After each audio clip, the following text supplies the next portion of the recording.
Mr. Saktiandi, Supaat.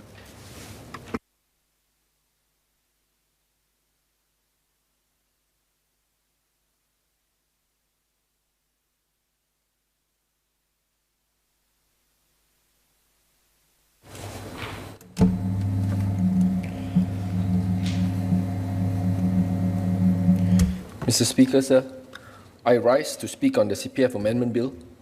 Projected inflation in a post-COVID world has caused much anxiety. Many people are getting increasingly worried that they will not have enough savings to support retirement. We can take heart that our CPF is an acclaimed retirement income system that is a constant work in progress.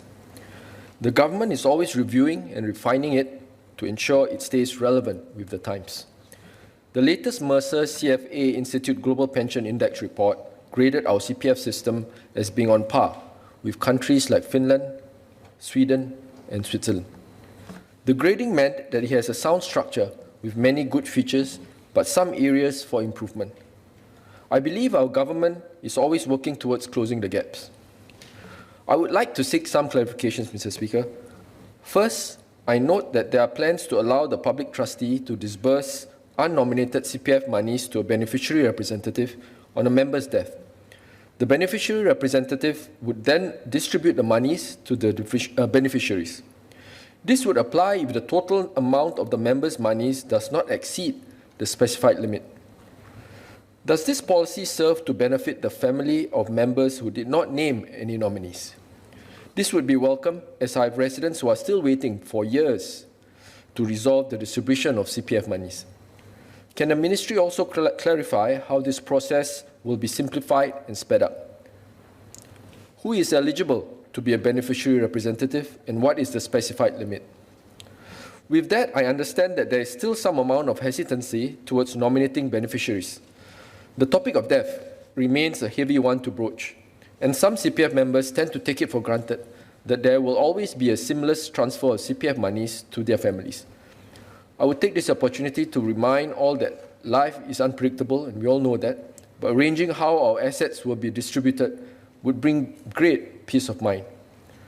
I also urge the government to remind members in simple terms, if possible, and make it easier for them to nominate their beneficiaries. Next, can the government clarify the amendment to abolish refunds of retirement sum top-ups to the giver in any event? As far as I'm aware, refunds were never supposed to be given for accepted top-ups under a retirement sum topping-up scheme.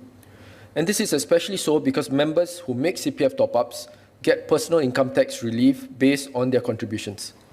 This policy is clearly stated on the CPF website.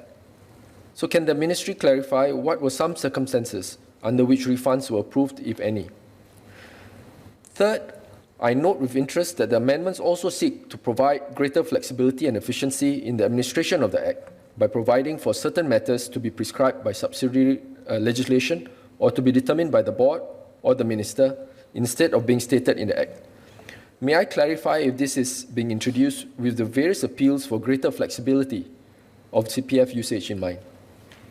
Fourth, how long would it normally take for the CPF money to be returned to the beneficiary when the CPF member has passed away? I think many members have raised this. As I note, the payment of interest would cease upon notification of a member's demise in respect to the amount outstanding to the credit of the member that has not been transferred to the general monies of the CPF. If it takes a significant length of time, like a year or so, there is quite a significant amount of interest that is lost. So how can transfer be expedited with minimal loss of interest?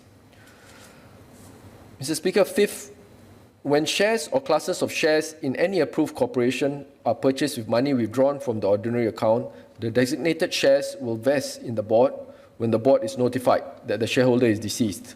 So who makes the decision if there are rights issues or opts to sell the shares because of mandatory purchase by a majority owner? Mr. Speaker, sir, most Singaporeans agree that CPF savings are essential. They also appreciate that it is a safe and effective way to grow one's retirement savings. I was a member of the CPF advisory panel from 2014 to 2016, and one of the recommendations was that every CPF member should be encouraged to have his or her own CPF life plan with incentives to top up the CPF accounts for lower balanced families.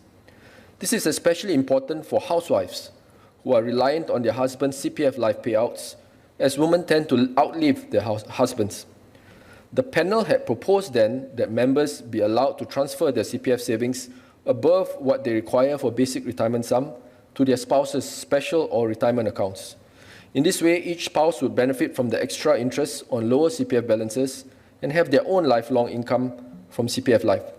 So I'm glad to see that amidst the uncertainties of the pandemic, there was a 40% increase in the number of members who made voluntary top-ups of their own or for their loved ones' CPF savings.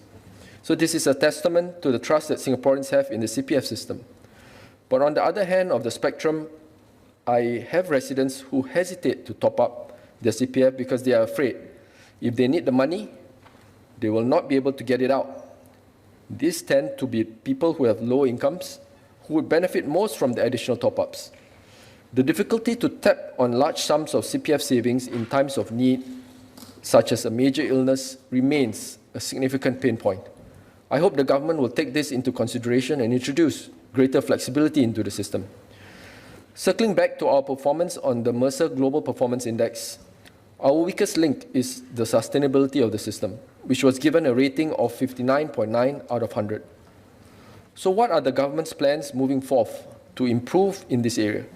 Besides CPF, are we looking at other options like tax-approved group corporate retirement plans? And are there plans to increase the CPF withdrawal age? The Netherlands, which is among the top ranking on the index, is raising its pensions withdrawal age from 65 years old to 67 years old in 2024. Naturally, any changes to withdrawal age should be done with great deliberation without discounting the concerns of those who worry that they will not be able to leverage on their CPF savings in times of crisis.